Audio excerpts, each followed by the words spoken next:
نحمده ونستعينه ونستغفره ونعوذ بالله من شرور أنفسنا ومن سيئات أعمالنا من يهده الله فلا مضل له ومن يضلل فلا هادي له وأشهد أن لا إله إلا الله وحده لا شريك له وأشهد أن محمدا عبده ورسوله يا أيها الذين آمنوا اتقوا الله حق تقاته ولا تموتن إلا وأنتم مسلمون يا أيها الناس اتقوا ربكم الذي خلقكم من نفس واحدة وخلق منها زوجها وبث منهما رجالا كثيرا ونساء واتقوا الله الذي تساءلون به والأرحام إن الله كان عليكم رقيبا يا أيها الذين آمنوا اتقوا الله وقولوا قولا سديدا يصلح لكم أعمالكم ويغفر لكم ذنوبكم ومن يطع الله ورسوله فقد فاز فوزا عظيما أما بعد فإن خير الحديث كتاب الله وخير الهدي هدي محمد صلى الله عليه وسلم وشر الأمور محدثاتها وكل محدثة بدعة وكل بدعة ضلالة وكل ضلالة في النار. شرح السنہ امام بربہاری کی ایک عظیم کتاب ہے، اور اس کتاب کو بعد میں آنے والوں نے کئی مسائل میں تقسیم کیا ہے تاکہ پڑھنے میں آسانی رہے. آج ہم مسئلہ نمبر 5 کا وہ حصہ پڑھیں گے جو کل کے درس سے باقی رہ گیا تھا.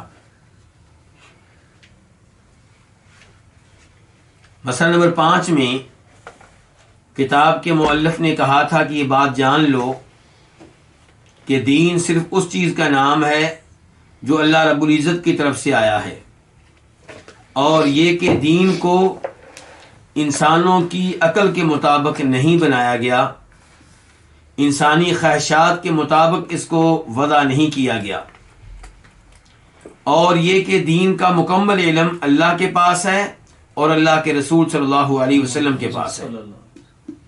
کتاب کے مؤلف نے تنبیہ کی تھی کہ آپ کسی بھی چیز کو خواہش نفس کی بنیاد پہ نہ اپنائیں. اگر ایسا کریں گے تو اس بات کا خطرہ ہے کہ آپ دین سے نکل جائیں، دین اسلام سے خارج ہو جائیں. یہاں تک ہم پڑھ چکے تھے. اس کے بعد کہتے ہیں کتاب کے مؤلف فَإِنَّهُ لَا حُجَّةَ لَكَ فَقَدْ بَيَّنَ رسول اللہ صلی اللہ علیہ وسلم لِأُمَّتِهِ السُّنَّةَ وَأَوْضَحَهَا لِأَصْحَابِهِ. تمہارے پاس کوئی حجت نہیں ہوگی، بات کرنے کے لیے تمہارے پاس کوئی عذر نہیں ہوگا. جب آپ اپنی خواہشات نفس پہ عمل کرتے ہوئے دین سے نکل جائیں، دائرہ اسلام سے خارج ہو جائیں، تو روز قیامت آپ کوئی معقول عذر نہیں پیش کر سکیں گے، کوئی معقول حجت نہیں پیش کر سکیں گے. فَإِنَّهُ کیونکہ لا حجت لَكَ تمہارے پاس کوئی حجت نہیں ہوگی، کوئی معقول عذر نہیں ہوگا. کیوں؟ کس لیے؟ اس لیے کہ فقد بین رسول اللہ صلی اللہ علیہ وسلم لأمتہ السنہ، کیونکہ نبی صلی اللہ علیہ وسلم نے اپنی امت کے لیے سنت کو واضح کر دیا ہے، درست طریقہ واضح کر دیا ہے، صحیح راستہ واضح کر دیا ہے. وَأَوْضَحَهَا لِأَصْحَابِهِ اور اسے اپنے صحابہ کے لیے واضح کر دیا ہے.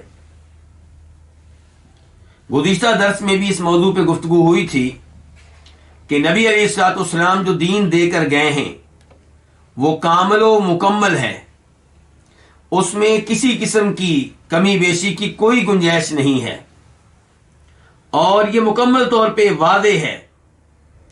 چنانچہ جناب ابو ذر رضی اللہ تعالیٰ عنہ کہتے ہیں اس حدیث میں جسے امام ابن حبان اپنی صحیح میں لے کر آئے ہیں کہ ترکنا رسول اللہ صلی اللہ علیہ وسلم وما طائر يطير بجناحيه الا عندنا منه علم، کہ نبی علیہ الصلوۃ والسلام جب دنیا سے گئے ہیں تو دین کو مکمل کر کے گئے ہیں.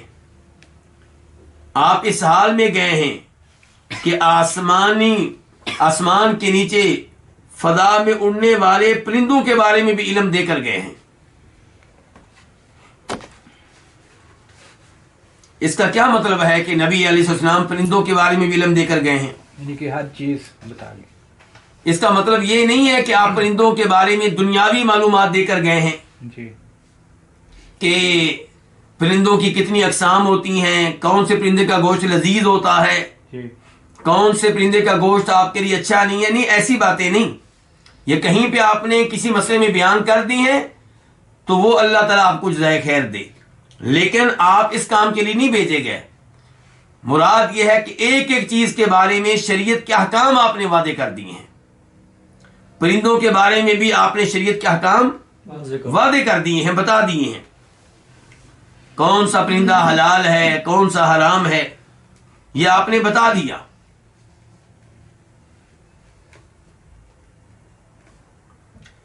اور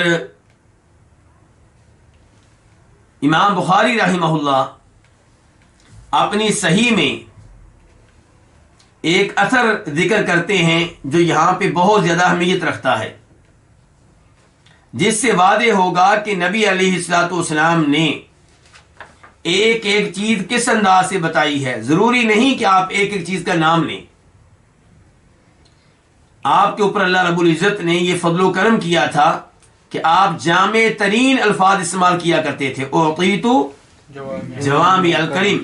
آپ فرماتے ہیں کہ جن امور میں اللہ رب العزت نے مجھے دیگر انبیاء کرام علیہم الصلوۃ والسلام پہ فوقیت دی ہے، ان میں سے ایک یہ ہے کہ اللہ تعالیٰ نے مجھے صلاحیت دی ہے کہ میں جامع ترین الفاظ کہتا ہوں. تو امام بخاری کہتے ہیں، ابو الجویریہ سے روایت کرتے ہو. ابو الجویریہ کون ہے؟ حطان بن خفاف الجرمی. وہ کہتے ہیں میں نے عبداللہ ابن عباس سے سوال کیا بادق کے بارے میں. بادق کسے کہتے ہیں؟ یہ اس شراب کو کہتے ہیں جو انگور نچوڑ کر اس کے شیرے سے بنائی جائے. تو ابو الجویریہ کہتے ہیں میں نے عبداللہ بن عباس سے پوچھا بادق کے بارے میں آپ کی کیا رائے ہے؟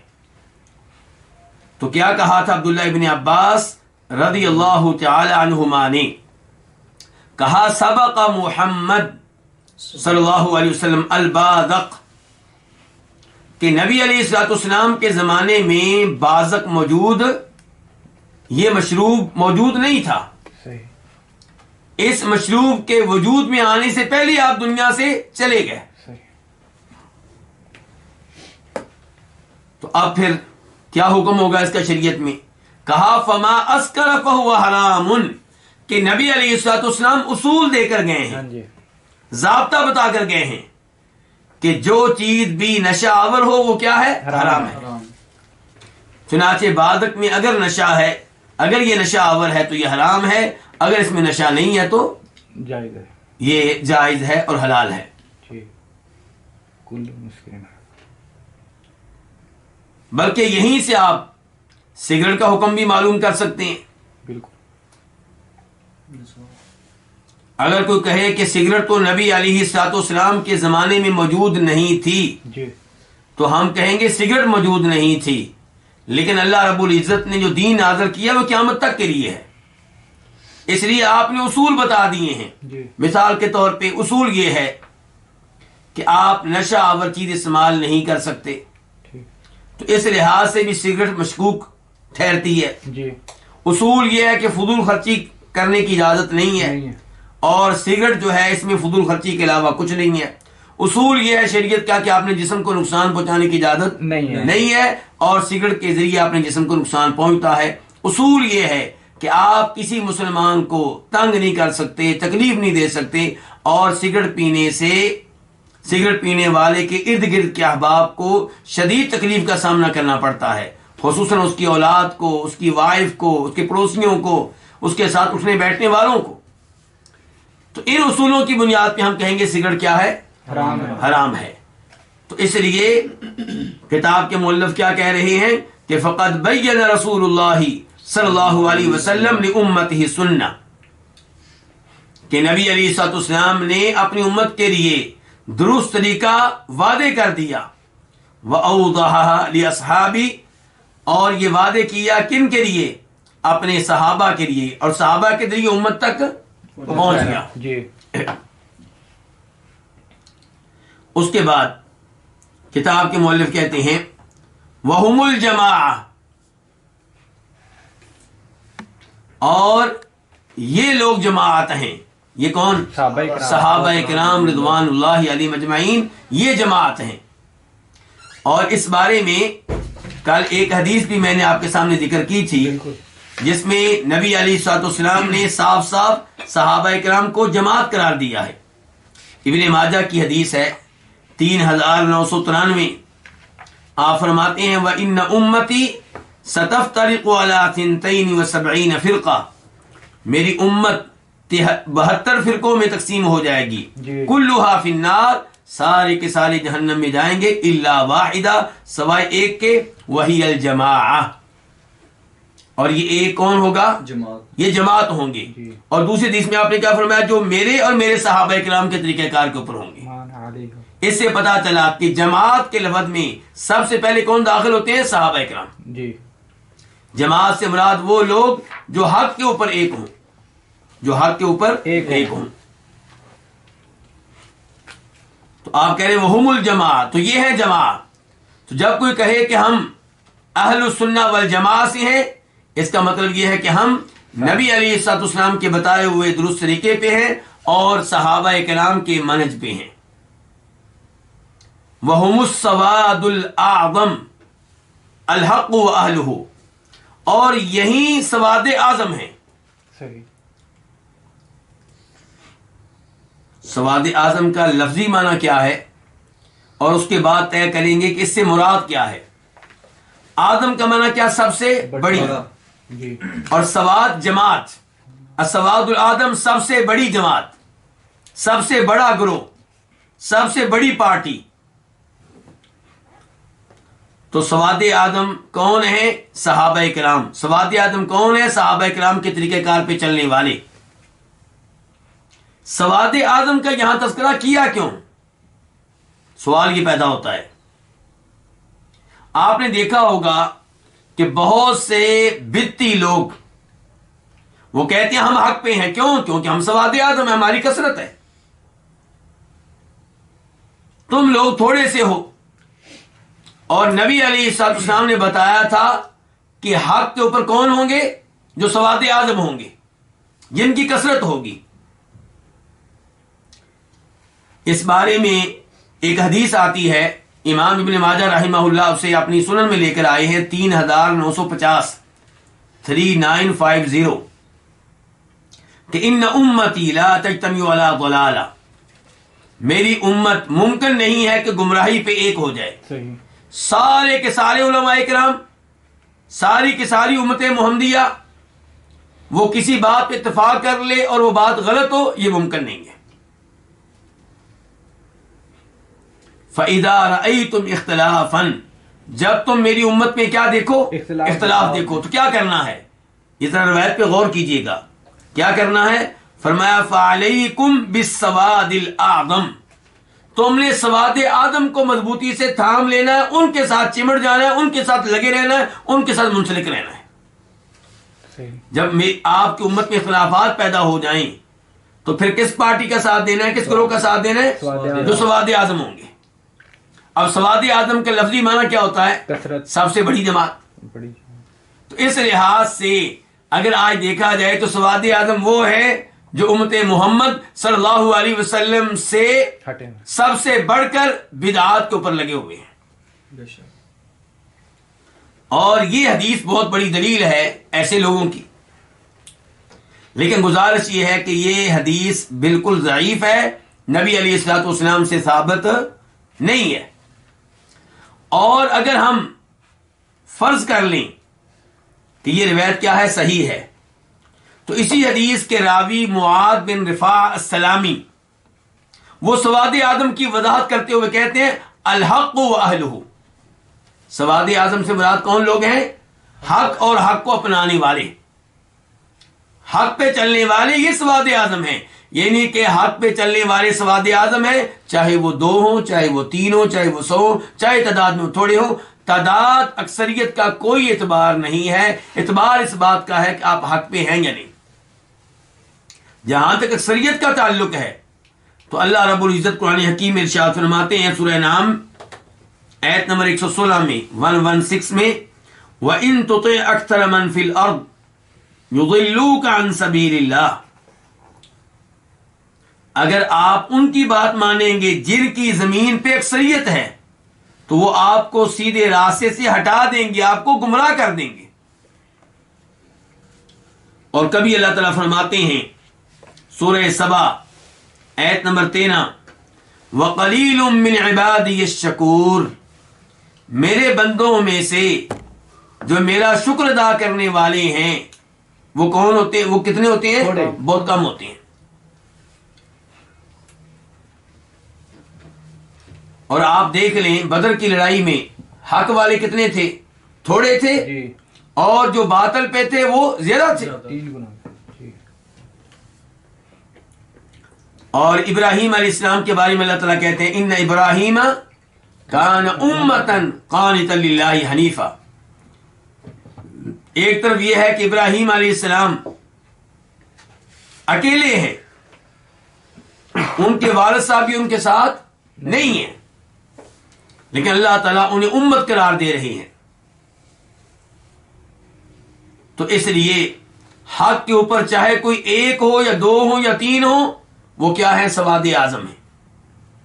یعنی کہ اگر ہم اس حدیث کو مان لیں کہ یہ صحیح ہے تو تب بھی سواد اعظم سے مراد لوگوں کی تعداد نہیں ہے، اکثریت نہیں ہے.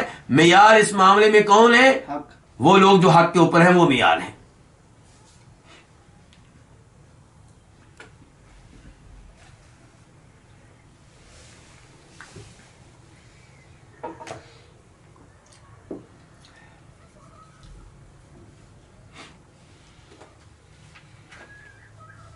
کتاب کے مؤلف کہہ رہے تھے صحابہ کرام کے بارے میں کہ وہم الجماع، یہ جماعت ہیں، یعنی کہ یہ وہ لوگ ہیں جن کے بارے میں نبی علیہ الصلوۃ والسلام نے ارشاد فرمایا تھا کہ میری امت کے 72 فرقے ہو جائیں گے، ایک ہوگا کامیابی حاصل کرنے والا، جنت میں جانے والا. اور جب پوچھا گیا کون سا تو کہا تھا جماع. تو صحابہ کرام جماع ہیں سب سے پہلے. جی وہم السواد العظم، اور یہی لوگ کیا ہے؟ سواد اعظم ہیں. الحق و اہلہ، یعنی کہ سواد اعظم سے مراد حق اور حق کو اپنانے والے ہیں.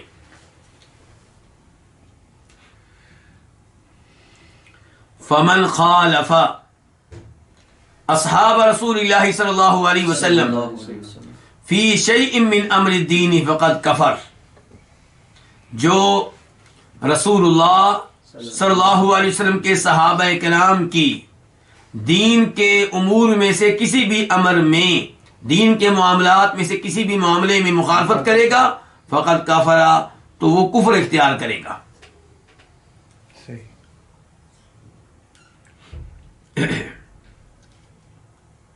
یہ الفاظ سخت ہے. کافی سخت الفاظ ہیں، اس لیے ان کے اوپر غور کرنے کی ضرورت ہے. یہاں عبارت میں کچھ آپ کہہ سکتے ہیں کہ اجمال ہے، اختصار ہے. دیکھنا پڑے گا کہ صحابہ کرام کی مخالفت کن امور میں کی جا رہی ہے. اگر ایسے امور میں صحابہ کرام کی مخالفت کی جا رہی ہے جن امور کو نواقض اسلام کہا جاتا ہے، یعنی کہ اسلام سے، دائرہ اسلام سے خارج کر دینے والے امور، صحیح. تو اگر ان امور میں صحابہ کرام کی مخالفت کی جا رہی ہے تو ایسا شخص کیا ہو جائے گا؟ کافر. کافر ہو جائے گا، اور یہ کفر اکبر ہوگا. ایسا آدمی دین اسلام سے نکل جائے گا، اگرچہ نام لے کر ہم اسے کافر قرار نہیں دیں گے،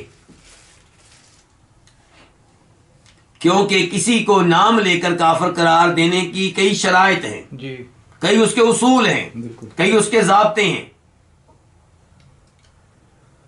اگر کوئی صحابہ کرام کی مخالفت کرتے ہوئے کسی فوت شدہ ولی کو پکارتا ہے، اس سے دعا کرتا ہے، اسے مشکل کشا، حاجت روا، غوث اعظم مانتا ہے، اسے عالم الغیب مانتا ہے، اسے حاضر ناظر مانتا ہے، تو ایسا شخص یقیناً اس کفر کا ارتکاب کر رہا ہے جسے کفر اکبر کہتے ہیں، بالکل، جس کی وجہ سے انسان دائرہ اسلام سے نکل جاتا ہے۔ جی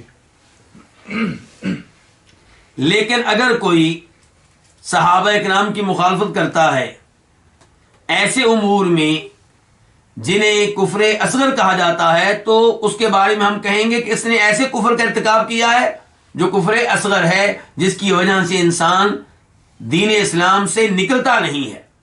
اگرچہ جرم شدید ہے، گناہ بہت بڑا ہے، لیکن اس کی وجہ سے انسان دائرہ اسلام سے خارج نہیں ہوتا۔ مثال کے طور پہ کوئی شخص صحابہ کرام کی مخالفت کرتے ہوئے، ان کے منہج، ان کے طریقے کو چھوڑتے ہوئے کیا کرتا ہے؟ وہ غیر اللہ کی قسم اٹھاتا ہے۔ صحابہ کرام نبی کریم صلی اللہ علیہ وسلم کی قسم نہیں اٹھاتے تھے، اللہ تعالی کی قسم اٹھاتے تھے، غیر اللہ کی قسم نہیں اٹھاتے تھے۔ اگر کوئی غیر اللہ کی قسم اٹھاتا ہے اور اس معاملے میں صحابہ کرام کے طریقہ کار کو ترک کر رہا ہے، ان کی مخالفت کر رہا ہے، تو کفر اصغر کا ارتکاب کرے گا۔ جناب عبداللہ بن عمر، ان کے بارے میں امام ترمذی روایت کرتے ہیں کہ ان کے سامنے کسی نے کعبہ کی قسم اٹھائی تو اس پہ شدید ناراض ہوئے۔ یہ صحابہ کا طریقہ ہوا کہ جب اللہ کو چھوڑ کے اللہ کی مخلوق کی قسم اٹھائی گئی، حالانکہ کعبہ اللہ کی مخلوق میں سے ایک عظیم ترین مخلوق ہے، جی ایسی مخلوق کہ جس کا آپ طواف کریں، 2 رکعتیں ادا کریں تو ایک غلام آزاد کرنے کے برابر ثواب ہے، جس کا طواف کریں تو دوران طواف جب بھی آپ قدم اٹھائیں گے، زمین پہ رکھیں گے، ہر قدم کے بدلے میں 10 نیکیاں ملیں گی، 10 درجات 10 آپ کے گناہ معاف ہوں گے، 10 درجات بلند ہوں گے۔ لیکن اس کو بھی اگر آپ اللہ کا شریک بنائیں گے تو وہاں پہ معافی نہیں ہے۔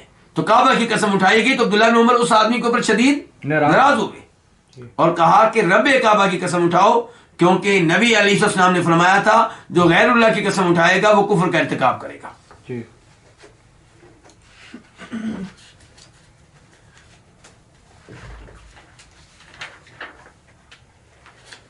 یا آخری جملے کا ترجمہ میں پھر کر دوں، فمن خالف اصحاب رسول اللہ صلی اللہ علیہ وسلم، تو جو رسول اللہ صلی اللہ علیہ وسلم کے صحابہ کرام کی مخالفت کرے دین کے امور میں سے کسی امر میں، فقد کفر، تو یقیناً اس نے کفر کا ارتکاب کیا۔ اب ہم منتقل ہوتے ہیں مسئلہ نمبر 6 کی طرف۔ کتاب کے مؤلف کہتے ہیں وَاعْلَمْ أَنَّ النَّاسَ لَمْ يَبْتَدِعُوا بِدْعَةً حَتَّى تَرَكُوا مِنَ السُّنَّةِ مِثْلَهَا، یہ بات جان لو کہ بے شک لوگوں نے کبھی بھی کسی بدعت کو ایجاد نہیں کیا یہاں تک کہ انہوں نے اس بدعت جیسی کسی نہ کسی سنت کو ترک کیا۔ یعنی کہ جب بھی لوگوں نے دین میں کوئی بدعت نکالی تب ان کو نبی علیہ الصلوۃ والسلام کی کسی نہ کسی سنت سے محروم ہونا پڑا، یہ انہیں سزا ملی۔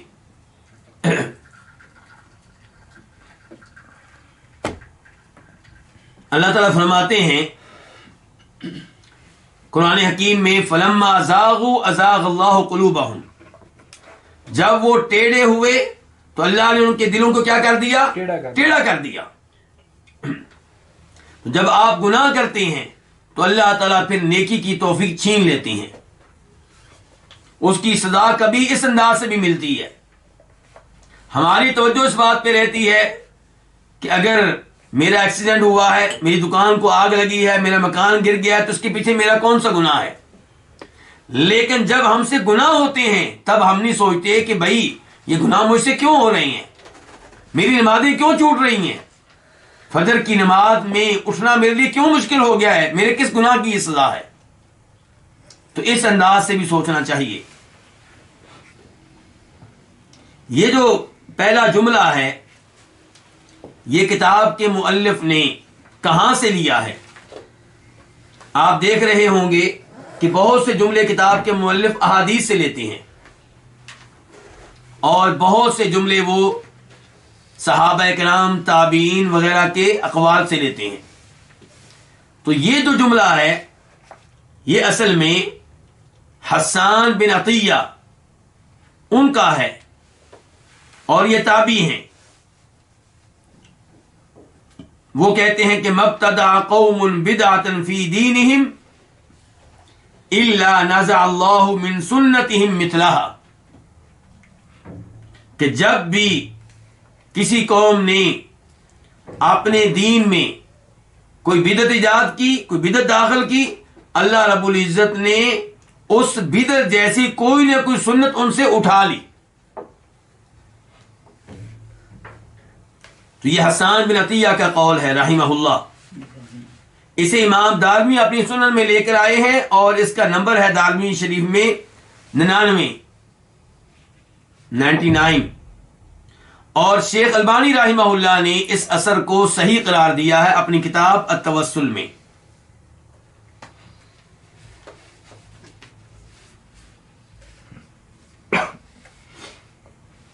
جب میں نے دارمی میں یہ اثر دیکھا تو اس کے ساتھ ہی ایک اور اثر تھا، وہ بھی بدعت کی مذمت میں تھا. میں نے چاہا کہ وہ بھی آپ کو سنا دوں. ابو قلابہ کہتے ہیں، ابو قلابہ کون؟ عبداللہ بن زید الجرمی. وہ کہتے ہیں کہ مبتدع رجل بدعۃ الا استحل السیف، کہ جب بھی کسی شخص نے بدعت ایجاد کی، دین میں بدعت داخل کی، اس نے تلوار کو حلال کر لیا. کیا مطلب ہے اس کا تلوار کو حلال کر لیا؟ یعنی کہ اس کا قتل کرنا چاہیے. جی ہاں.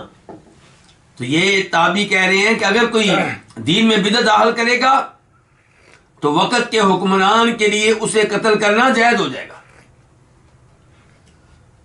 آپ اس سے اندازہ لگا سکتے ہیں کہ بدعت کا معاملہ کتنا سنگین ہے. اس کا مطلب یہ نہیں ہے کہ بدعت ایجاد ہوتے ہی اس کو قتل کر دیا جائے، اسے توبہ کا موقع دیا جائے. اگر وہ بعد آ جائے اور بدعت کو ترک کرنے کا اعلان کرے، اس کی مذمت کرے تو اسے چھوڑ دیا جائے، ورنہ حکمران اسے بڑی سے بڑی سزا دے سکتا ہے. یہ مراد ہے ابو قلابہ کی.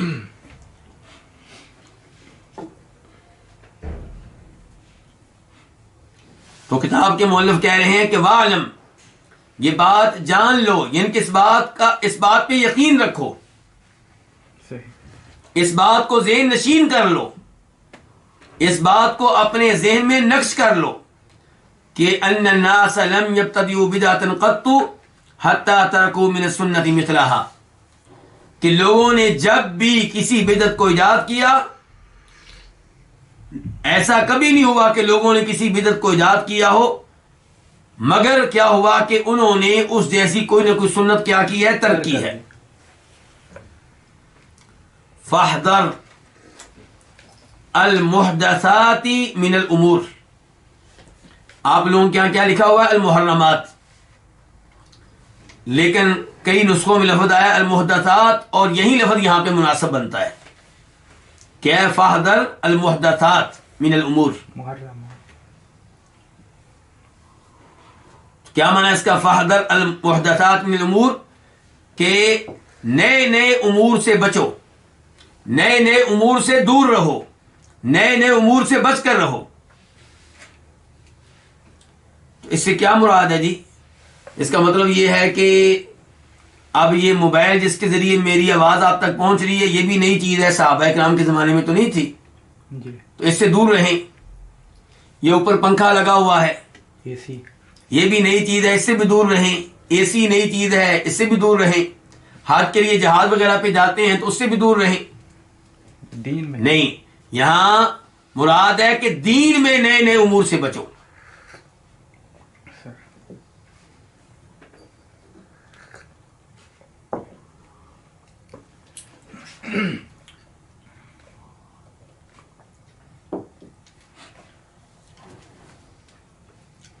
چلیں ان کے بارے میں تو آپ نے کہہ دیا کہ یہ دنیاوی امور ہیں، اور دنیاوی امور کے معاملے میں شریعت نے اصول کیا دیا ہے کہ ہر دنیاوی چیز آپ کے لیے مباح ہے، حلال ہے، جائز ہے، سوائے ان کے جن کو شریعت نے حرام قرار دے دیا، جن سے شریعت نے روک دیا۔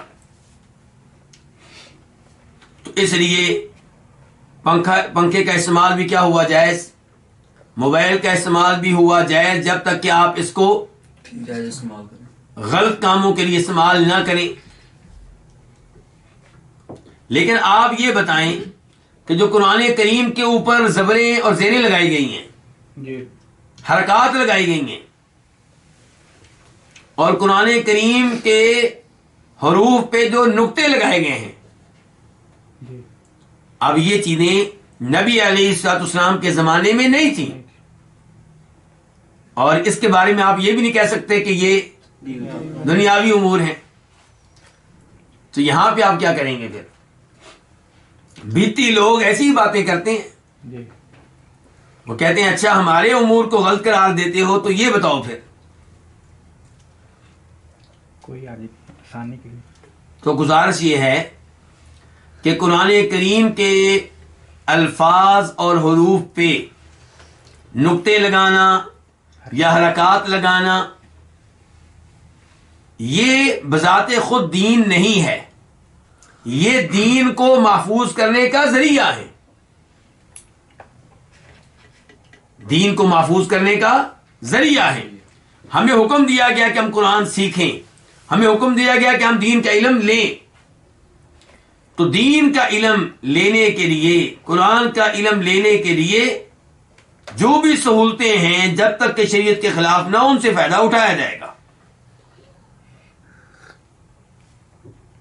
تو یہ قرآن کریم کو محفوظ کرنے کا، علم کو محفوظ کرنے کا ذریعہ ہے، ان امور میں کوئی حرج نہیں ہے، یہ بذات خود عبادت نہیں ہے، لیکن چونکہ یہ نقطے قرآن کریم کی تلاوت کے لیے استعمال ہو رہے ہیں، اس لحاظ سے اجر و ثواب ملے گا۔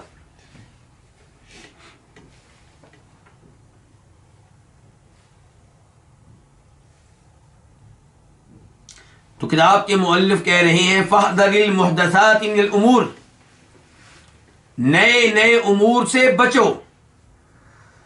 فَإِنَّ كُلَّ مُحْدَثَةٍ بِدْعَةٌ، کیونکہ ہر نیا کام بدعت ہے، بدعت ہے۔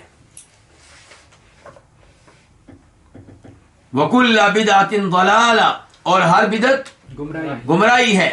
وَالضَّلَالَةُ وَأَهْلُهَا فِي النَّارِ، اور گمراہی اور گمراہ لوگ کہاں ہوں گے؟ جہنم میں ہوں گے۔ کتاب کے مؤلف نے یہ الفاظ احادیث سے لیے ہیں۔ بالکل مثال کے طور پہ حدیث ارباد بن ساریہ رضی اللہ تعالی عنہ، جسے امام ابن ماجہ وغیرہ روایت کرتے ہیں، ابن ماجہ میں اس کا نمبر ہے 4442 4442، کہ نبی علیہ الصلوۃ والسلام نے ایک دفعہ ہمیں خطبہ دیا، اور خطبے کا انداز ایسا تھا جیسے کسی کا الوداعی خطبہ ہوتا ہے۔ آپ کا خطبہ سن کر ہماری آنکھوں سے آنسو نکلنے لگے، ہمارے دل خوف زدہ ہو گئے، دہل گئے۔ آپ نے ترغیب دی لوگوں کو، کس چیز کی؟ یہ ترغیب دی کہ میری احادیث کو مضبوطی سے تھامے رکھو، اور اس موقع پہ آپ نے کہا تھا کہ جو تم میں سے زندہ رہے گا، جسے لمبی زندگی ملے گی، وہ دیکھے گا کہ میری امت میں اختلافات پیدا ہو جائیں گے۔ اختلافات پیدا ہو جائیں تو کیا کرنا ہے؟ فرمایا فعلیکم بسنتی، میری سنت کو، میرے طریقے کو مضبوطی سے تھام لینا ہے۔ دیکھیں یہ ہے صحیح حدیث، اس میں کہا جا رہا ہے اختلافات پیدا ہو جائیں تو کیا کرنا ہے؟ میری سنت کو مضبوطی سے تھام لینا ہے۔ اور قرآن کیا کہتا ہے؟ فَإِن تَنَازَعْتُمْ فِي شَيْءٍ فَرُدُّوهُ إِلَى اللَّهِ وَالرَّسُولِ، اگر کسی بھی مسئلے میں اختلاف پیدا ہو جائے تو رجوع کرو اللہ کی طرف اور اللہ کے رسول علیہ الصلوۃ والسلام کی طرف، یعنی کہ قرآن کی طرف اور اللہ کے نبی کی احادیث کی طرف صلی اللہ علیہ وسلم۔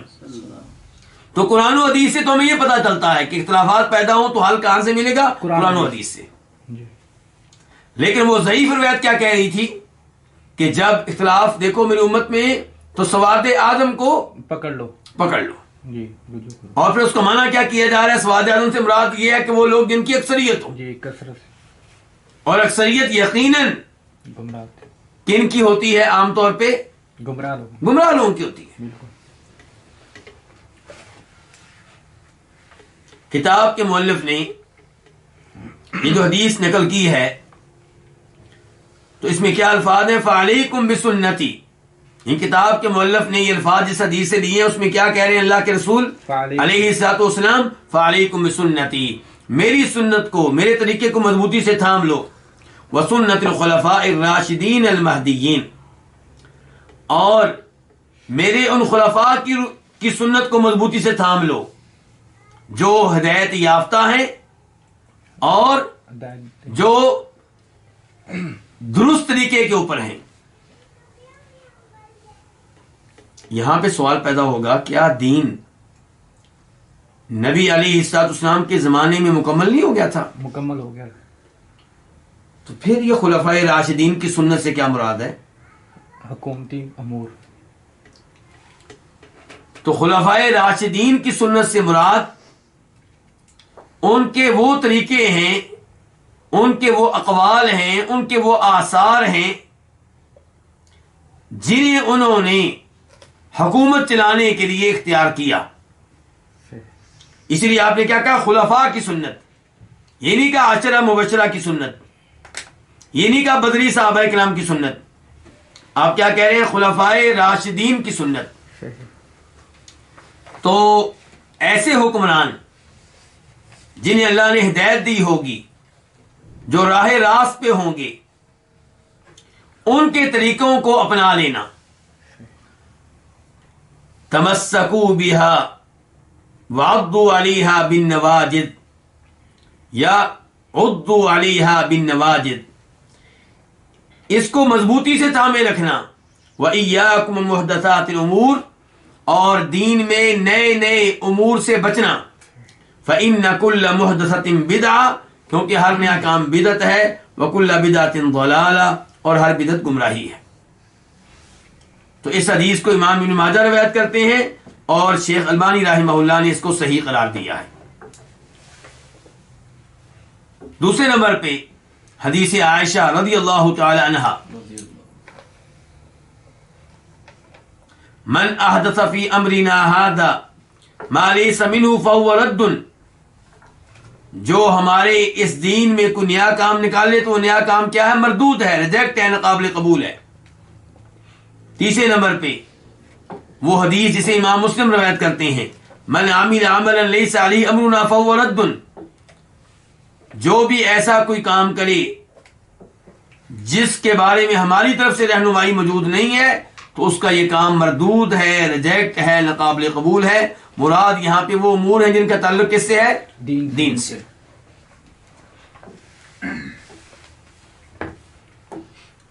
تو ایک دفعہ پھر اس عبارت کا ترجمہ سن لیں، پھر آگے منتقل ہوتے ہیں مسئلہ نمبر 7 کی طرف انشاءاللہ. کہ وَاعْلَمْ، یہ بات جان لو کہ لوگوں نے کبھی بھی کوئی بدعت اختیار نہیں کی، کبھی بھی کوئی بدعت ایجاد نہیں کی، یہاں تک کہ انہوں نے اس بدعت جیسی کوئی نہ کوئی سنت ترک کر دی. فاحذر المحدثات من الامور، اس لیے نئے نئے امور سے بچو.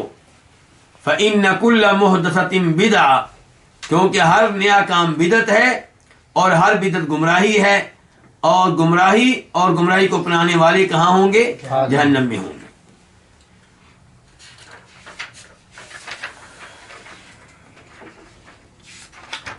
اس کے بعد مسئلہ نمبر 7 کہتے ہیں وَاحْذَرْ صِغَارَ الْمُحْدَثَاتِ مِنَ الْأُمُورِ فَإِنَّ صِغَارَ الْبِدَعِ تَعُودُ حَتَّى تَصِيرَ كِبَارًا.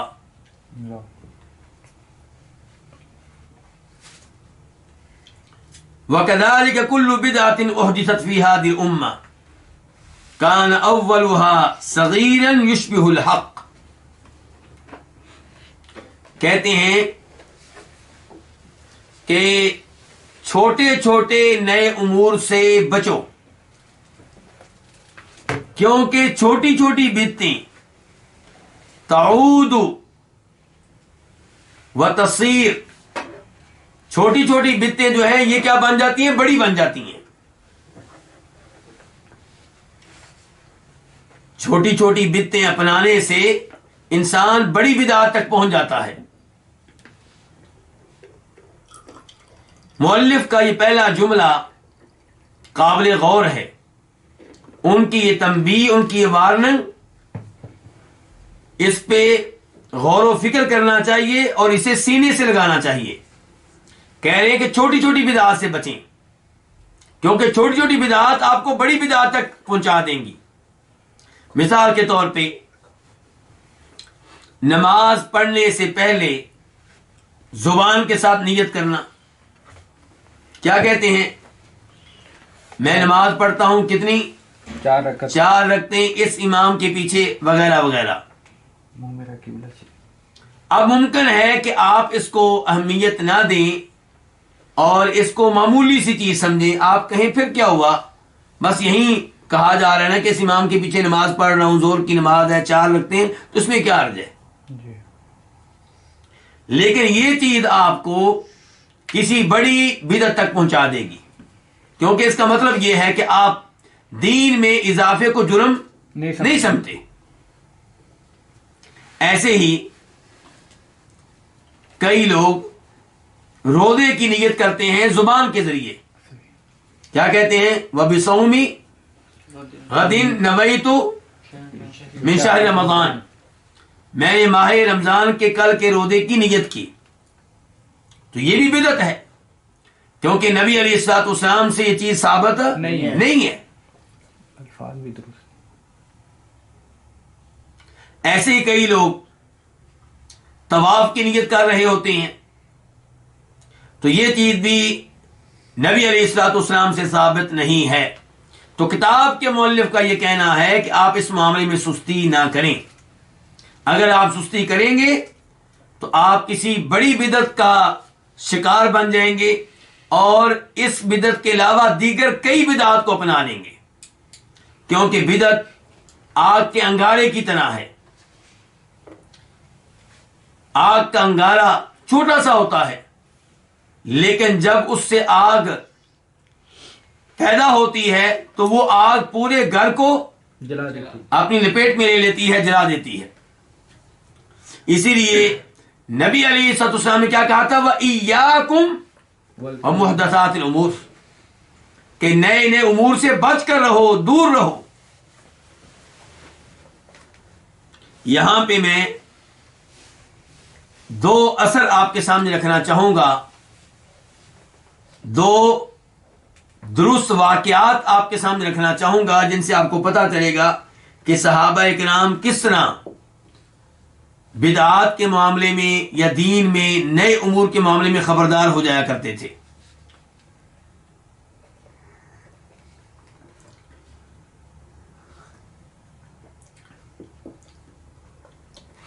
پہلے نمبر پہ امام ترمذی رحمہ اللہ روایت کرتے ہیں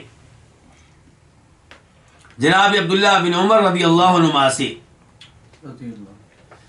کہ ان کے پاس کوئی آدمی بیٹھا ہوا ہے، اس نے چھینک لی، تو چھینک لیتے ہوئے اس نے کیا کہا؟ الحمدللہ لا حول ولا قوة والسلام علی رسول اللہ.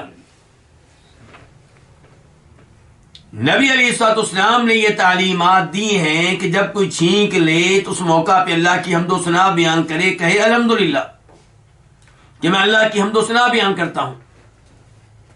لیکن اس آدمی نے اللہ تعالیٰ کے ساتھ ساتھ نبی علیہ الصلوۃ والسلام کو بھی یاد رکھا، اللہ کی حمد و ثنا بیان کی اور آپ پہ سلام پڑھا. اب بتائیے کیا نبی علیہ الصلوۃ والسلام پہ سلام پڑھنا کوئی جرم ہے؟ کوئی جرم نہیں. بہت اچھی بات ہے. اب اگر عبداللہ بن عمر چاہتے تو خاموشی اختیار کرتے، بلکہ اس کو شاباش دے دیتے، کہ بھئی تو نے بڑا اچھا کام کیا. اللہ تعالیٰ قرآن حکیم میں کہتے ہیں یا ایھا الذین آمنوا صلوا علیہ وسلموا تسلیما، اے ایمان والو ہمارے نبی پہ صلاۃ بھی بھیجو اور سلام بھی پڑھو. تو نے بہت اچھا کام کیا ہے.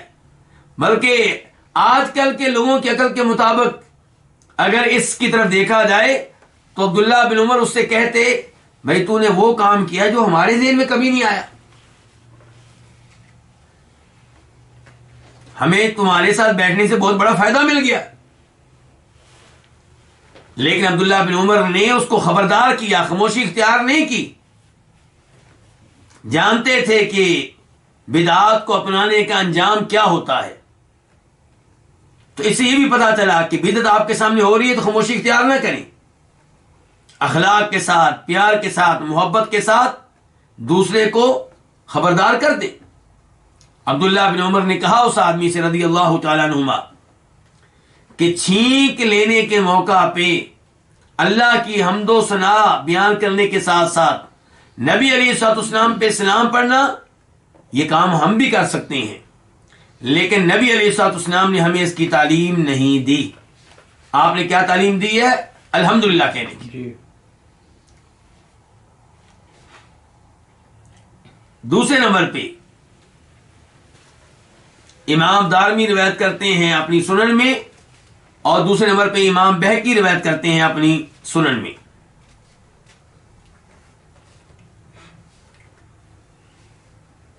اور شیخ البانی رحمہ اللہ نے اس اثر کو، اس واقعے کو اپنی مشہور و معروف کتاب ارواء الغلیل میں درست قرار دیا ہے، اس کی سند کو صحیح قرار دیا ہے. سعید بن مسیب رحمہ اللہ مسجد میں تھے. ایک آدمی آیا، فجر کی اذان ہو چکی تھی. اس نے مسجد میں آ کر 2 رکعتیں ادا کی، پھر 2 رکعتیں، پھر 2 رکعتیں. تو سعید بن مسیب نے اسے روکا، اسے ٹوکا، حالانکہ وہ کیا کر رہا ہے؟ نماز پڑھ رہا ہے. جی. جب اس آدمی نے سلام پھیرا تو وہ سعید بن مسیب کے پاس آیا تو کہنے لگا یا ابا محمد یعذبنی اللہ علی الصلاۃ. سعید بن مسیب کی کنیت کیا ہے؟ ابو محمد. تو وہ آدمی سعید بن مسیب رحمہ اللہ سے کہنے لگا اے ابو محمد، کیا آپ سمجھتے ہیں کہ اللہ تعالیٰ نماز پڑھنے پہ مجھے سزا دے گا، عذاب دے گا؟ قال لا، کہا نہیں، نماز پڑھنے کی وجہ سے تمہیں اللہ سزا نہیں دے گا، ولکن یعذبک علی خلاف السنہ، اللہ تجھے عذاب دے گا سنت کی مخالفت کرنے پہ. یہ نہیں کہا کہ عذاب بالکل نہیں دے گا، کہا عذاب ملے گا لیکن اس کا سبب نماز پڑھنا نہیں ہوگا. اس کا سبب کیا ہوگا کہ فجر کی اذان کے بعد صرف 2 سنتیں پڑھنی جائیں گی اور تو بار بار 2 رکعتیں پڑھ رہا ہے، 2 رکعتیں. یوں نبی علیہ السلام کی سنت کی، آپ کی احادیث کی، آپ کے احکام کی، آپ کی تعلیمات کی خلاف ورزی کر رہا ہے. اس وجہ سے تجھے سزا ملے گی، عذاب ملے گا.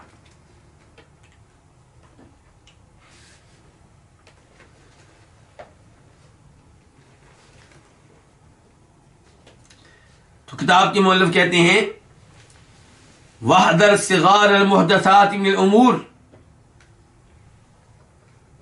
چھوٹے چھوٹے نئے امور سے بچو. فَإِنَّ صِغَارَ الْبِدْعِ تَعُودُ، کیونکہ چھوٹی بدعتیں تعود لوٹتی رہتی ہیں، انسان ان کو دہراتا رہتا ہے، حتیٰ تصیر کبارا، یہاں تک کہ وہ کیا بن جاتی ہیں؟ بڑی بن جاتی ہیں. وَكَذَلِكَ كُلُّ بِدْعَةٍ أُحْدِثَتْ فِي هَذِهِ الْأُمَّةِ، اسی طرح ہر وہ بدعت جسے اس امت میں ایجاد کیا گیا، کان اولها، وہ اپنے آغاز میں کیا تھی؟ صغیراً، چھوٹی تھی، یشبہ الحق، حق کے مشابہ تھی. آپ دیکھیں نا، الحمدللہ والسلام علی رسول اللہ کہنا کس موقع پہ؟ چھینک آنے پہ. یہ تو عبداللہ بن عمر صحابی تھے، اس لیے وہ پہچان گئے، وہ جان گئے کہ یہ معاملہ خطرناک ہو جائے گا، اگر اس آدمی کو روکا نہ گیا تو کئی اور لوگ بھی اس کو دیکھ کر اس چیز کو اپنا لیں گے، اس طریقے کو اپنا لیں گے، اور یہ ایک بدعت ہے جو پوری امت میں رواج پا جائے گی۔ اگر وہ نہ روکتے تو لوگوں نے یہی کہنا تھا کہ اللہ کے رسول کے اوپر سلام پڑھنے کا حکم تو اللہ نے دیا ہے، تو یہ حق کے ساتھ مشابہت ہے اس کی۔ ایسے ہی آپ نے دیکھا ہوگا کہ پاک و ہند میں اور کئی ممالک میں اذان سے پہلے کیا پڑھا جاتا ہے؟ درود شریف۔ جی اب آپ ان سے بات کریں تو آپ کے لیے بات کرنا مشکل ہو جائے گا، کیونکہ فوراً آپ پہ الزام لگائیں گے گستاخی کا۔ کس کی گستاخی؟ نبی علیہ السلام کی گستاخی اور توہین کر رہے ہو، درود سے روکتے ہو۔ اور وہاں پہ یہ بیان کرنا مشکل ہو جائے گا آپ کے لیے کہ حق کیا ہے اور باطل کیا ہے، اور اگر وہ 3-4 لوگ ہوئے تو آپ پہ غالب آ جائیں گے۔ لیکن اس کا مطلب یہ نہیں کہ آپ ہمت ہار دیں، آپ نے اپنا کردار ادا کرنا ہے، آپ نے بتانا ہے کہ درود شریف پڑھنا بہت اچھی بات ہے، اس کے بہت سے فضائل ہیں، اس کی وجہ سے اللہ کی طرف سے رحمتیں اور برکتیں نازل ہوتی ہیں۔ میں خود پڑھتا ہوں، نماز میں پڑھتا ہوں، مسجد سے نکلتے ہوئے پڑھتا ہوں، مسجد میں داخل ہوتے وقت پڑھتا ہوں، اذان کے بعد پڑھتا ہوں، لیکن اذان سے پہلے درود پڑھنا اس اہتمام کے ساتھ اور جس سے اس کو ایک روٹین بنا لیا گیا ہے، معمول بنا لیا گیا ہے، یہ دین میں اضافہ ہے اور یہ بدعت ہے، یہ غلط ہے۔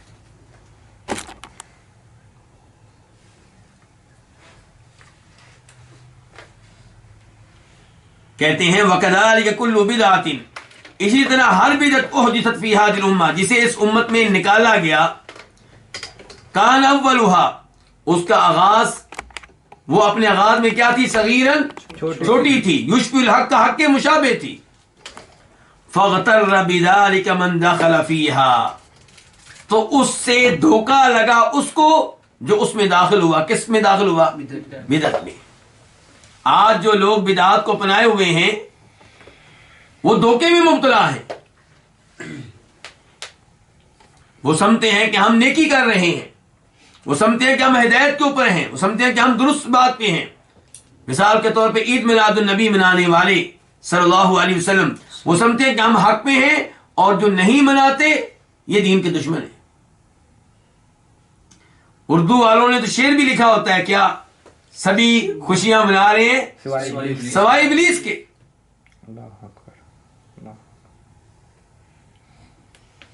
یعنی کہ عید میلاد النبی نہ منانے والوں کو، جو اس راستے پہ ہیں جس راستے پہ نبی علیہ السلام تھے، صحابہ کرام تھے، سلف صالحین تھے، ان کو ابلیس کا بھائی قرار دیا جا رہا ہے۔ اور یہیں سے عام آدمی دھوکے میں مبتلا ہو جاتا ہے۔ تو کہہ رہے ہیں فاغتر بذلک، تو اس سے دھوکے میں مبتلا ہو جاتے ہیں وہ لوگ، من دخل فیہا، جو ایسی بدعات میں داخل ہوتے ہیں، ثم لم یستطیع الخروج منہا، پھر وہ اس بدعت سے نکلنے کی طاقت نہیں رکھتے۔ ایسی بدعت سے دھوکہ کھاتا ہے وہ شخص جو اس میں داخل ہوتا ہے، پھر اس بدعت سے نکلنے کی طاقت نہیں رکھتا، بلکہ ایک بدعت کے بعد دوسری بدعت، تیسری بدعت، چوتھی بدعت، فعظمت، تو پھر وہ بدعت ایک مقام اختیار کر لیتی ہے، اس کو ایک حیثیت مل جاتی ہے، وہ عظیم ہو جاتی ہے، وصارت دینا، اور وہ کیا بن جاتی ہے؟ دین، حالانکہ وہ اس دین میں نہیں تھی جو دین نبی علیہ السلام دے کر گئے، لیکن وہ دین بن جاتی ہے، یدان بہا، جسے بطور دین اپنایا جاتا ہے، جسے بطور دین اختیار کیا جاتا ہے۔ فخالف الصراط المستقیم، تو جو شخص ایسی بدعت سے دھوکہ کھا کر اس میں داخل ہو جائے اور اسے دین سمجھنے لگے، وہ صراط مستقیم کا مخالف ہوا، وہ سیدھے راستے کا مخالف ہوا۔ فخرج من الاسلامی، اور وہ اسلام سے کیا ہو گیا؟ نکل گیا، خارج ہو گیا. تو وہ اسلام سے فوری طور پہ نہیں نکل جائے گا، لیکن اگر اسی طریقے کو اس نے جاری رکھا، بدعت کے اوپر بدعت پہ چلتا رہا، اور دوسری طرف اسے سنت سے دوری کی سزا بھی ملتی رہی، تو پھر کیا ہوگا؟ پھر ایک دن وہ دین سے نکل جائے گا. کیونکہ آج وہ چھوٹی بدعت پہ ہے، کل وہ بڑی بدعت پہ عمل کرے گا. بڑی بدعت مثال کے طور پہ قبر والوں کے پاس بکرا ذبح کرنا، قبر والوں کو سجدہ کرنا، قبر والوں سے دعائیں کرنا، تو یہ وہ بدعات ہیں جو انسان کو کفر میں داخل کر دیتی ہیں.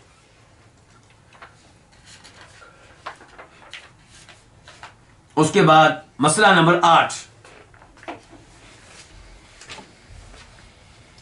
فانظر رحمك الله كل من سمعت كلامه من اهل زمانك خاصة فلا تعجلن ولا تدخلن في شيء منه حتى تسأل وتنظر. کتاب کے مولوی کہتے ہیں فانظر، دیکھو، غور و فکر کرو، اور ساتھ دعا بھی دے رہے ہیں. کیا دعا دی ہے؟ رحمک اللہ، اللہ تم پہ رحم فرمائے، اللہ تم پہ اپنی رحمتیں نازل فرمائے، اللہ تمہیں اپنی رحمت کی لپیٹ میں لے لے. فانظر، غور کرو، کس چیز پہ؟ کل من سمعت کلامہ، ہر اس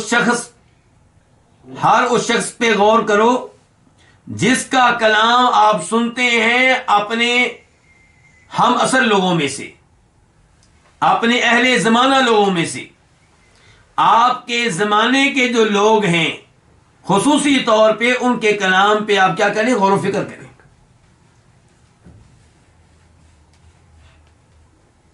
فانظر، غور و فکر کریں. کل من، ہر اس شخص پہ جس کا کلام آپ نے سنا اپنے زمانے کے لوگوں میں سے، یعنی کہ جو ماضی میں لوگ گزر گئے ہیں ان کا کلام جب آپ سنیں یا پڑھیں تو اس کے اوپر بھی غور و فکر کرنا ہے. لیکن خاص طور پہ وہ لوگ جو آپ کے زمانے کے ہیں، ان کے کلام پہ آپ کیا کریں؟ غور و فکر کریں. فلا تعجلن، جلدی ہرگز نہ کریں. کس مسئلے میں؟ ان کا کلام قبول کرنے میں، ان کی گفتگو کو لینے میں، چاہے ان کی تقریر جتنی بھی شاندار ہو، چاہے ان کی خطابت اعلیٰ سے اعلیٰ ہو، آپ ان کا کلام لینے میں ہرگز جلدی نہ کریں. وَلَا تَدْخُلَنَّ فِي شَيْءٍ مِّنْهُ، اور اس میں سے کسی بھی چیز میں آپ ہرگز داخل نہ ہوں. حَتَّى تَسْأَلْ وَتَنْظُرْ، یہاں تک کہ آپ سوال کریں اور آپ غور و فکر کریں.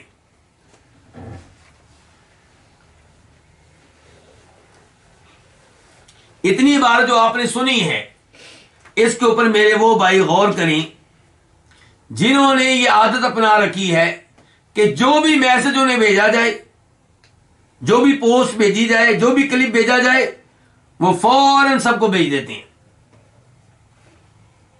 نہیں غور کرتے کہ اس کلپ میں جو کچھ کہا گیا ہے، اس پوسٹ میں جو کچھ لکھا گیا ہے،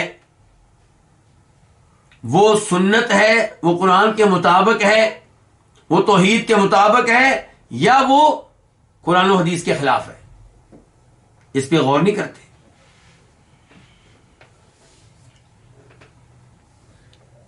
تو ایسے لوگ اپنا گناہ بھی لیتے ہیں اور دوسروں کے گناہ کو بھی روز قیامت اٹھانے والے بن جائیں گے. تو کتاب کے مؤلف کہہ رہے ہیں کہ آپ غور کریں ہر اس شخص پہ جو آپ کا ہم اثر ہے، آپ کے زمانے کا ہے، اور جس کا کلام آپ نے سنا ہے. ہر اس شخص پہ غور و فکر کریں جس کا کلام آپ نے اپنے زمانے کے لوگوں میں سے سنا ہے، خصوصی طور پہ جو آپ کے زمانے کے لوگ ہیں. فلا تعجلن، تو اس کا کلام قبول کرنے میں جلدی نہ کریں، ہرگز نہ کریں. ولا تدخلن فی شیء منہ، اور اس میں سے کسی چیز میں ہرگز داخل نہ ہو، یعنی کہ اس پہ کوئی عمل نہ کریں. حتی تسأل، یہاں تک کہ آپ سوال کریں. سوال کن سے کرنا ہے؟ وہ جو سنا رہے ہیں علماء کرام سے، ان علماء کرام سے جو توحید و سنت کے اوپر ہوں، جو بدعات سے بچنے والے ہوں. وتنظرا، یہاں تک کہ آپ سوال کریں اور آپ کیا کریں؟ غور کریں کہ هل تکلم احد من اصحاب النبی صلی اللہ علیہ وسلم ورضی اللہ عنہم، کہ کیا نبی علیہ الصلوۃ والسلام کے صحابہ کرام میں سے کسی نے گفتگو کی ہے؟ هل تکلم به، کچھ نسخوں میں هل تکلم به اور کچھ میں هل تکلم فیہ، تو به زیادہ بہتر ہے. هل تکلم به، کہ یہ کلام جو آپ نے اپنے زمانے کے عالم دین سے سنا ہے، یہ گفتگو جو آپ نے اپنے زمانے کے کسی خطیب سے سنی ہے، کیا اس بارے میں نبی علیہ الصلوۃ والسلام کے صحابہ کرام میں سے کسی نے گفتگو کی؟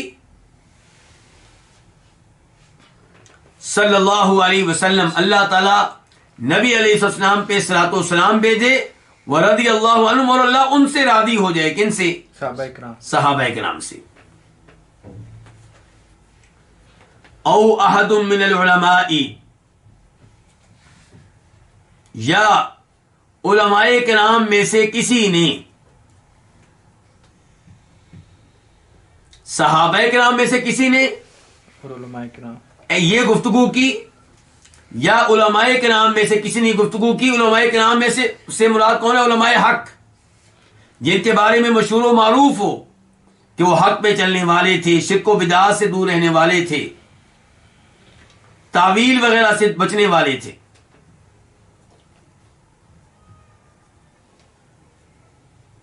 فَإِنْ أَصَبْتَ فِيهِ أَثَرًا عَنْهُمْ، اگر آپ پالیں اس بارے میں کوئی اثر، کوئی قول، کوئی فتویٰ، عنہم ان سے، فتمسک به، تو اسے مضبوطی سے تھام لیں. ولا تجاوزہ لشیء، اور کسی چیز کی وجہ سے آپ اس کو نظر انداز نہ کریں، اس کو تجاوز کر کے آگے نہ جائیں. ولا تختر علیہ شیئا، اور اس پہ کسی اور چیز کو فوقیت نہ دیں، جی اس کو چھوڑ کے کسی اور چیز کو اختیار نہ کریں. فتسقط فی النار، ورنہ آپ جہنم کی آگ میں گر پڑیں گے.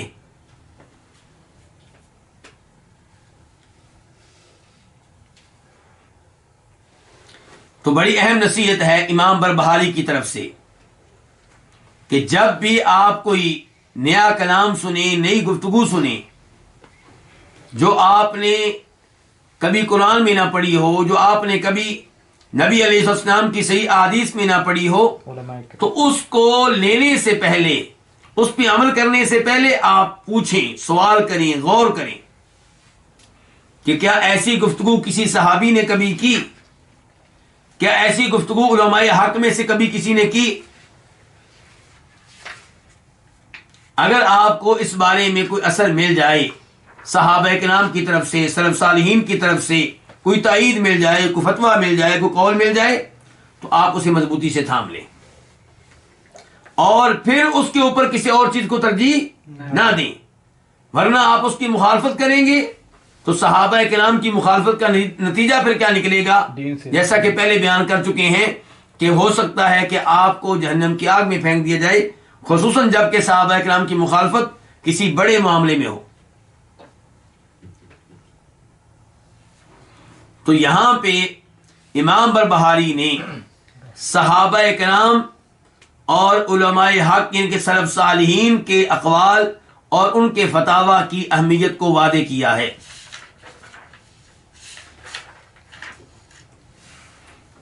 تو اسی مناسبت سے صحابہ کرام کے قول کے حجت ہونے نہ ہونے کے بارے میں کچھ چیزیں آپ کے سامنے رکھنا چاہوں گا، اور یہ میں اس کتاب سے آپ کے سامنے رکھوں گا جو خود مجھے اللہ رب العزت نے لکھنے کی توفیق دی جن دنوں مدینہ یونیورسٹی میں ماسٹر کا تھیسس لکھ رہا تھا. تو وہ ہے، اس کا موضوع ہے القواعد التفسیریہ عند الامام ابن القیم رحمہ اللہ، کہ امام ابن القیم رحمہ اللہ نے قرآن کریم کی تفسیر کے تعلق سے کیا اصول بیان کیے ہیں، کیا قواعد بیان کیے ہیں. تو اس کتاب میں صحابہ کرام کی تفسیر کے موضوع پہ بھی گفتگو ہوئی، اور ایک قاعدہ یہ تھا کہ تفسیر الصحابی حجت، کہ صحابہ کرام کی تفسیر حجت ہوتی ہے، اسے لیا جائے گا.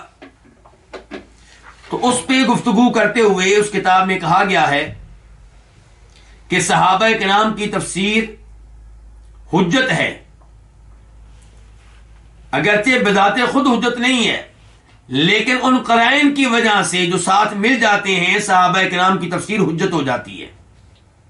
لیکن خبردار کیا گیا ہے کہ صحابہ کرام کی تفسیر مطلق طور پہ حجت نہیں ہے، بلکہ یہاں پہ دو شرائط ہیں، اور وہ کیا ہے؟ پہلے نمبر پہ کہ صحابی کا قول یا صحابی کی تفسیر ایسا نہ ہو کہ کتاب و سنت کی کسی نص کے خلاف ہو. اگر صحابی کا قول یا صحابی کی تفسیر کتاب و سنت کے کسی نص کے خلاف ہے تو پھر اسے نہیں لیا جائے گا. نمبر دو، صحابی کا جو قول ہمیں ملا ہے، جو اس کی تفسیر ہمیں ملی ہے، اس کی مخالفت کسی اور صحابی سے ثابت نہ ہو. تو صحابی کا قول اگر قرآن کی کسی آیت کے خلاف ہے یا نبی علیہ السلام کی کسی حدیث کے خلاف ہے تو حجت نہیں رہے گا. صحابی کا قول کسی اور صحابی کے قول کے خلاف ہے تو حجت نہیں رہے گا. یہ گفتگو کہاں سے لی گئی ہے؟ امام ابن القیم رحمہ اللہ سے لی گئی ہے. چنانچہ ان کے الفاظ آپ کے سامنے رکھوں گا. وہ کہتے ہیں الکلام فی تفسیرہ کالکلام فی فتواہ،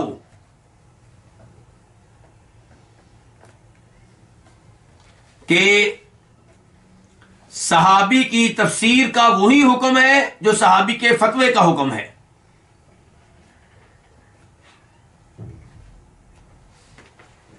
وصورت المسرۃ ہناک صورتھا ہناک،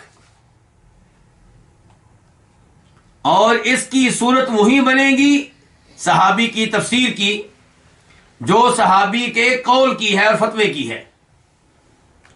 کہتے ہیں اور وہ کیا ہے؟ وصورتھا اللہ یکون فی المسألۃ نص یخالفہ، کہ اس مسئلے میں کوئی ایسی نص نہ ہو جو صحابی کے قول کی مخالف ہو. وَيَقُولَ فِي الْآيَةِ قَوْلًا لَا يُخَالِفُ فِيهِ أَحَدٌ مِّنَ الصَّحَابَةِ سَوَاءٌ عُلِمَ اجْتِهَادُهُ أَوْ لَمْ يُعْلَمْ، اور یہ کہ اس مسئلے میں کسی اور صحابی کا قول نہ ہو جو اس صحابی کے قول کے مخالف ہو. اور امام ابن تیمیہ رحمہ اللہ کہتے ہیں، امام ابن القیم کی یہ گفتگو جو ہے ان کی کتاب اعلام الموقعین سے لی گئی ہے. اور امام ابن تیمیہ رحمہ اللہ کہتے ہیں مجموع الفتاوی میں اور توسل والوسیلہ والی کتاب میں، وَمَنْ قَالَ مِنَ الْعُلَمَاءِ إِنَّ قَوْلَ الصَّحَابِ حُجَّةٌ، کہ علماء میں سے جس نے یہ کہا ہے کہ صحابی کا قول حجت ہے، کہہ رہے ہیں وَمَنْ قَالَ مِنَ الْعُلَمَاءِ، جس نے علماء کرام میں سے یہ بات کہی ہے کہ صحابی کا قول حجت ہے، فَإِنَّمَا قَالَهُ إِذَا لَمْ يُخَالِفُ غَيْرُهُ مِنَ الصَّحَابَةِ وَلَا عُرِفَ نَصٌّ يُخَالِفُهُ. تو اس کے اس موقف کا مطلب یہ ہے، یعنی کہ صحابی کا قول حجت ہے، اس کا مطلب یہ ہے کہ تب حجت ہے جب اس کی کوئی اور صحابی مخالفت نہ کرے، اور نہ ہی ہمارے پاس کوئی قرآن کی آیت ہو یا حدیث ہو جو اس کے مخالف ہو. اسی بارے میں علامہ محمد امین شنقیطی رحمہ اللہ ایک بڑے مفسر گزرے ہیں، اصولی ہیں، ان کی گفتگو آپ کے سامنے رکھنا چاہوں گا. وہ کہتے ہیں سورہ مائدہ آیت نمبر 33 کی تفسیر میں، آیت کیا ہے؟ انما جزاء الذین یحاربون اللہ ورسولہ ویسعون فی الارض فسادا ان یقتلوا او یصلبوا او تقطع ایدیہم وارجلہم من خلاف او ينفوا من الارض، کہ ان لوگوں کی سزا جو اللہ کے رسول سے جنگ کریں، یعنی کہ بغاوت کر دیں اور اسلحہ کے زور پہ ڈاکے ڈالیں اور قتل و غارت کریں، زمین میں فساد مچائیں، فرمایا ان کی سزا کیا ہے؟ یقتلوا، کہ انہیں بری طرح قتل کیا جائے، یا انہیں سولی پہ لٹکا دیا جائے، یا لفظ کیا بولے جا رہے ہیں؟ یا ان کے ہاتھ پاؤں مخالف سمت سے کاٹ دیے جائیں، یا انہیں ان کے علاقے سے نکال دیا جائے، جلا وطن کر دیا جائے۔ اب اللہ تعالیٰ نے کیا کہا ہے کہ یا یہ کر لیں یا یہ کر لیں۔ اختیار کس کو ہے؟ حکمران کو۔ اختیار کس کو ہے؟ جج کو، کہ ان 4 سزاؤں میں سے جو سزا دینا چاہے وہ دے۔ لیکن صحابہ کرام میں سے کئی ایک کے ایسے اقوال ملتے ہیں جن میں اس اختیار کو پابند کرنے کی کوشش کی گئی ہے۔ مثال کے طور پہ کہا گیا ہے کہ جب وہ مجرم لڑائی کرے اور قتل کر دے تو اسے کیا کیا جائے گا؟ قتل کیا جائے گا۔ اس مجرم کو کیا کیا جائے گا؟ اس نے قتل بھی کیا، لڑائی بھی لڑی، تو اسے کیا کیا جائے گا؟ قتل کیا جائے گا۔ اور اگر وہ لڑائی لڑے اور مال چھین لے اور قتل بھی کرے، کتنے کام کیے ہیں؟ 3، تو پھر اس کو سولی پہ لٹکا دیا جائے۔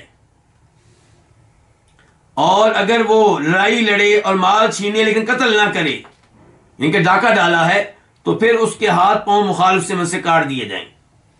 اور اگر وہ بغاوت کرے، لڑائی لڑے، لوگوں کو خوفزدہ کرے اور کچھ نہ کرے، تو پھر اس کو جلا وطن کر دیا جائے۔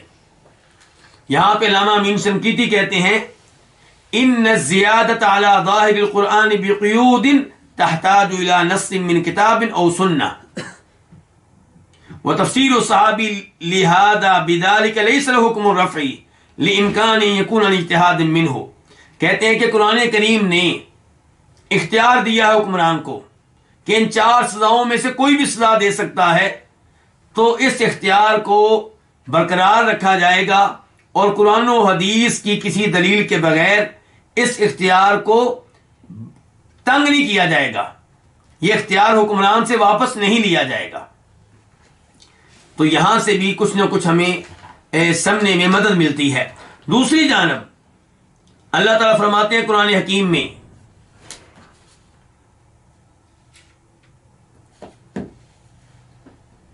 جی آخری مثال اللہ تعالیٰ فرماتے ہیں قرآن حکیم میں واسع کرسیہ السماوات والارض، کہ اللہ تعالیٰ کی کرسی آسمان و زمین سے وسیع ہے۔ تو یہاں پہ عبداللہ ابن عباس نے تفسیر کی ہے کہ کرسی سے مراد کیا ہے؟ اللہ رب العزت کے پاؤں رکھنے کی جگہ، اللہ کے پاؤں رکھنے کی جگہ۔ اس کی تفصیل کیفیت ہمیں نہیں معلوم، نہ ہم اس بارے میں گفتگو کریں گے، لیکن یہ بتا دیا صحابی نے کہ کرسی سے مراد اللہ کے پاؤں رکھنے کی جگہ ہے، تو یہ صحابی کی تفسیر مانی جائے گی، اسے لیا جائے گا، اور یہ حجت ہے، کیونکہ نہ یہ قرآن و حدیث کے خلاف ہے اور نہ ہی کسی اور صحابی کی اس معاملے میں کوئی مخالفت ہے۔ اللہ رب العزت سے دعا ہے کہ اللہ تعالی ہمیں قرآن و حدیث پہ عمل کرنے کی توفیق دے اور صحابہ کرام کے علم کو وہ اہمیت دینے کی توفیق دے جو اہمیت نبی علیہ الصلوۃ والسلام نے صحابہ کرام کو دی ہے۔ یقیناً وہ سب ہمارے لیے رہنما ہیں اور ان کی سمجھ، ان کا فہم ہمارے مقابلے میں کہیں زیادہ ہے۔ ان کے اقوال پہ غور و فکر کرنا چاہیے اور اس سے فائدہ اٹھانے کی کوشش کرنی چاہیے۔ وآخر دعوانا الحمد للہ رب العالمین۔